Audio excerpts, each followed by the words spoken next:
Čusčumite na Televize PUNK Defiance. Defiance are from punk rock band from Portland, aka PDX, which is most legendary punk rock city maybe on the world.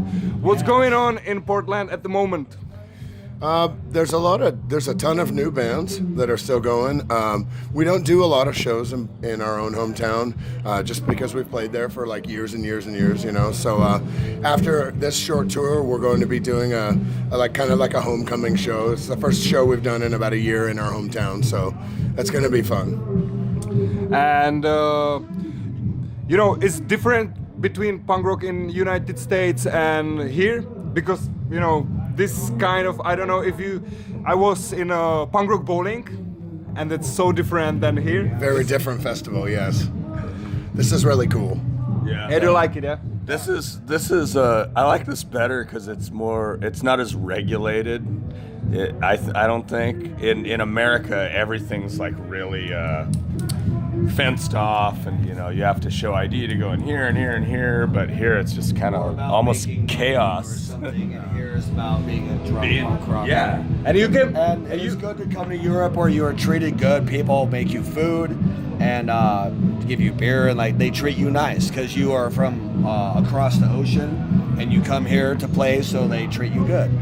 Yeah. And what's going on in the United States? There's a punk rock bowling. There's a fuck you, we rule. Yeah, that's good shows. Yeah, that's a really good festival. We played that 2 years ago. We almost played it this year, but it was really, really last minute, so we couldn't do it. But that's a really fun festival, totally DIY. It's in Tulsa, Oklahoma, which is nowhere. Right. You know, it's in the middle of nowhere in the United States. So it's really fun. Everybody from Texas, from Salt Lake, all of the kind of the southern Midwest kind of towns all travel to this like really small place, and it's just a great festival. It's really cool. Especially because Oklahoma's not like a punk place. Yeah. It's not like New York or LA or somewhere like that where, so. And what's going on in New York? New York? I have no idea. I don't know. We know a few bands from New York. We know Rotten UK. They're a really good band. I don't really know what's going on in the New York scene. We haven't been out there for like 2 years, so. And have you ever played in CBGBs? Yes, actually, me and Matt did. Yeah. And how it was? How was great. CBGBs? It's awesome. It's legendary. Yeah, glad I got to play there because you know it's because you know unknown. People here who never be there think that it was so small, but it wasn't as small. How many people? Tiny. I don't know what the capacity is, but it was known for like this being this crazy like punk rock club, but it was just a shitty hole in the wall. You know, like it was exactly what it was. You know, so it's sad that it's gone. It's sadder that there's just like T-shirts still everywhere that moms wear, and like it's a brand now. You know, Yeah. and I feel really fortunate to have played there almost before it like shut down. So. It's also sad that Satyricon, an old Portland punk club, is gone too, which is one of the original 3 or 4 in the country. Yeah. And that shut down a couple years ago. Mike Laster made a cool documentary about it. Check it out. But another old punk club, but on the West Coast, is no more. Yeah, it was the longest running West Coast punk club called Satyricon in Portland. It was a lot like it was when you went to both places.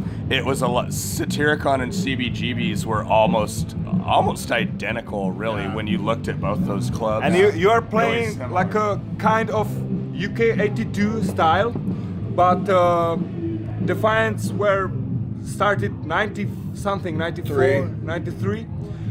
What was, you know, UK 82 and you start 93? What happened before that? The UK wave came to the America with delay?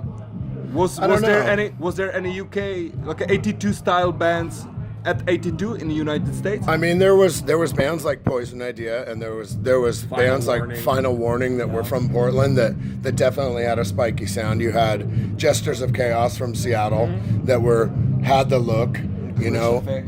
Crucifix from San Francisco, Final Conflict from Los Angeles, all kind of doing that in the mid 80s. I think it took a little while for it to get to the US.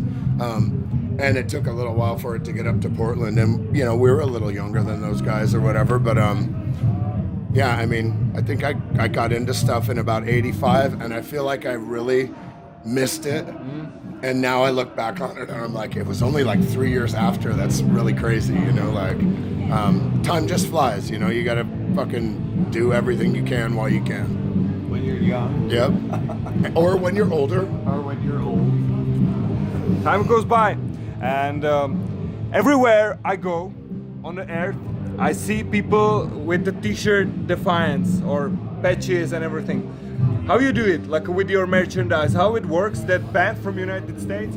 Keep it simple. You can find your t-shirts everywhere. You are managing it, or it's No. living, or It owns. lives on its own, I think. And who's the author of your logo, of the bones? I made the logo. The bones came from Mind Control Records.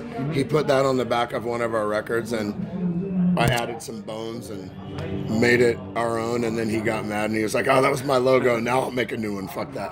But so the bones were a later thing. But I designed the logo just from really classic logos like the Yep. Sex Pistols and things like that. And Cut and paste. yeah, just cut and paste, keep it simple, punk. Like, you know, don't But have actually, Defiance logo is like a second most famous this kind after Sex Pistols. Like you can see it everywhere. That's a I huge think so. compliment.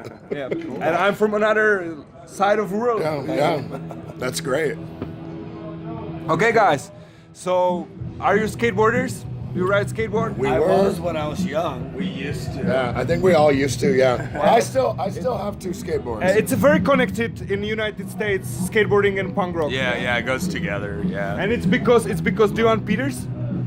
Yeah, Dwight Peters. When I was younger, like most skateboarders in the 80s, most punk rockers skateboarded. Most skateboarders were like punk rockers. But it's not like that anymore.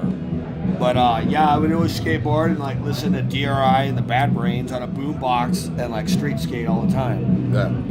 But I'm too old for that now. I hurt myself. I still do it. It gets harder as you Like get older. when I'm like a little drunk, I'll skateboard to the store and fall down or whatever. But like, I still like it. It's good. It's fun.